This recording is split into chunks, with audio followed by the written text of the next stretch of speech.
everyone, I'm Michelle Anderson, the Public Affairs Specialist here at El Paso Animal Services. We'd like to thank you for watching our very first podcast episode of the new year.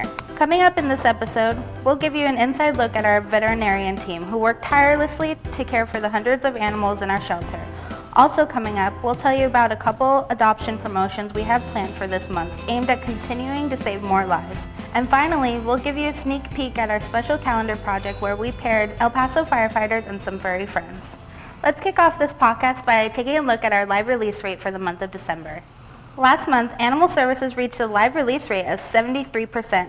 This is an increase from our previous month where the live release rate was 67%. If you're not familiar with our recent reform efforts, last year the City of El Paso committed to revamp shelter operations in an effort to increase the live release rate. A goal has been set and we are committed to have an average live release rate of 90% or higher by the end of 2020. Our adoption numbers in December helped increase this live release rate, and thanks to our Bring Joy adoption promotion, 522 animals found their forever homes last month. The Bring Joy event was a joint adoption event with our national partners, the Best Friends Animal Society. All adoptions were reduced to just $25, and we are happy to say that hundreds of families opened their hearts and homes to our shelter pets. And for those shelter pets that were staying with us on Christmas Eve, well, they got a very special visit from the very own Santa Paws. That's right, Santa dropped by Animal Services to give our shelter pets some holiday treats and much-needed belly rubs. We want to say thank you to our volunteer Ron, who came up with the idea to dress up as Santa Paws and spread some holiday cheer. If you would like to become a volunteer, you can contact our volunteer coordinator, Rose Janice, at janicera@elpasotexas.gov.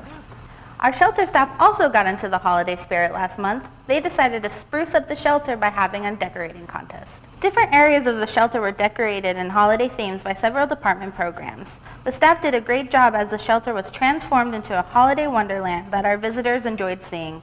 In the end, our front desk staff won for their creative display. Last month was also a big giving month for Animal Services as our shelter pets received all kinds of goodies from the community throughout December. We want to say thank you to everyone who took the time to think about our furry friends who are staying at the shelter.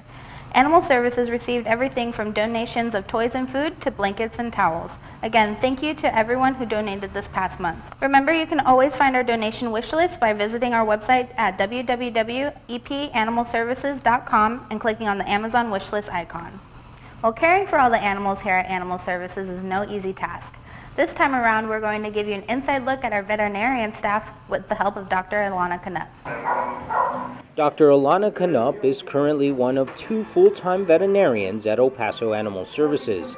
And with hundreds of animals being housed at the shelter each day, our veterinarians stay busy, with surgery starting early in the morning.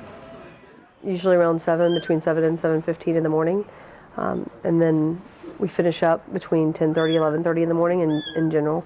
Surgery mostly consists of spaying and neutering animals that have already been adopted or are likely to be adopted. Procedures also take place for any animals that have any other medical needs. And once surgery is over, it's time for Dr. Canup and staff to do an assessment of all the animals in our care. Physically look at every single animal in the shelter. Every day to make sure that they have what they need. They have food, they have water, they don't have any medical needs that need to be addressed or behavioral or emotional needs that need to be addressed. And while the job of shelter veterinarian does have its challenges, Dr. Canup likes to focus on the opportunities. I came from Jacksonville, Florida, which is one of the largest no-kill cities in the nation. Luckily, I was trained in Gainesville at the University of Florida, which has an incredible shelter medicine program. And I knew in school that I wanted to be a shelter vet. So I took what I've learned over the past few years in shelter medicine. I heard about this opportunity that El Paso was the up and coming and wanted to make great changes to strive to be a no-kill nation. Animal Services works hard each day towards one day reaching our no-kill goal, but Dr. Canup wants the public to know that we cannot do it alone. We care about the animals very much, and we're making huge strides in the city to become no-kill and be better. But what the public can do for us is get your pets vaccinated, and spay and neuter your pets. And there are low-cost options in the city for both of those services. And if we prevent more litters from being born by spaying and neutering, then intake will go down over a long period of time. And with fewer animals coming into the shelter, more lives will then be saved. Reporting for El Paso Animal Services, I'm Ramon Herrera. And thank you to our vet staff for showing us all their hard work here at the shelter. In other news, Animal Services is now partnered up with a unique mobile app called Finding Rover, which uses facial recognition technology to help reunite lost pets while also promoting the shelter's adoptable pets and helping them find their forever homes. Last month, the shelter kicked off this new partnership by educating adopters on the free app. As part of this effort, dogs that leave the shelter will already be pre-registered in the Finding Rover database. The dog's record can be automatically transferred to any other Finding Rover account once the person who has taken the dog home registers. Furthermore, Animal Services officers also plans to utilize the Finding Rover application in the community. So when a dog gets lost in the future, the Finding Rover app will make it easier in bringing that dog back home.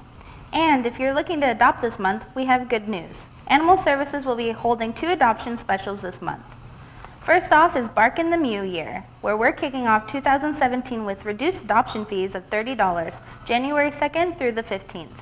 At the end of the month, we will also have our Pits and Pee-wees promotions, where all pit bulls and chihuahuas will have their adoption fees reduced to $15, January 27th through the 30th. Animal Services has come a long way since the Mayor and City Council has approved our reform plan. And with all the department's new success and achievements, we felt it was time for a new look. Here it is, Animal Services' new logo, which represents the positive change that is taking place within the walls of the shelter and as well as the field. The new logo keeps the color purple from the previous design while also incorporating orange, commonly used for animal welfare initiatives. To mark the new logo, the Animal Services shelter has even put up a new sign to welcome visitors. Well, that about does it for us this month, but before you go, we'd like to give you a sneak peek at our Firefighters and Furry Friends calendar that's in the works. The calendar is expected to be released in the coming weeks and will even include a voucher for a no-cost pet adoption. To find out when the calendar will be released, be sure to like us on Facebook for our updates. Once a release date is set, we will be posting it on our page. Again, thank you for being a friend and a partner to El Paso Animal Services.